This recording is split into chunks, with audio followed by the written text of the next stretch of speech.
तुम्ही सांगोल्याची चिंता करू नका।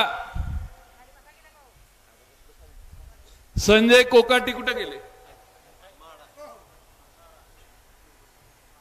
ते शिवभक्त आहेत आणि त्यांच्या देवळात देव पावतो असं ते मी गेलेलो त्यावेळी मला सांगत होते।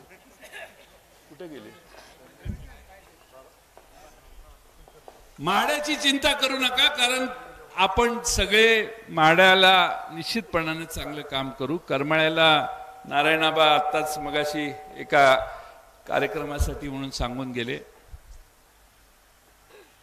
मान खटावची चिंता करू नका, फलटणकरांचा आशीर्वाद तर आपल्याला आहेच। चिंता करने का नहीं लेकिन काम करने का।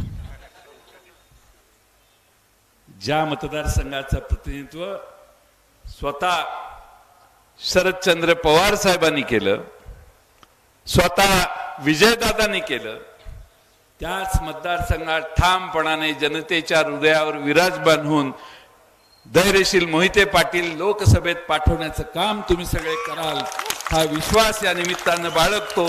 आणि 16 तारखेला अर्ज भरायचा मुहूर्त आहे ना। बर, जाता जाता सांगतो, मी बाबा लहान माणूस आहे, माझी देवावर पूर्ण श्रद्धा आहे, नशिबावर आणि देवावर। त्यामुळे मी सगळी नावं मुहूर्तावर जाहीर करतो। 7 वाजायच्या नंतर आज चांगला मुहूर्त होता म्हणून मी तुमची भाषणं ऐकून घेतली मगासपासून। त्यामुळे धैर्यशील मोहिते पाटील यांचा विजय पक्का आहे। त्यासाठी तुम्ही सगळ्यांनी तुतारी हातात घेतली आहे। तुम्हाला शुभेच्छा देतो आणि माझे 2 शब्द पूर्ण करतो। धन्यवाद।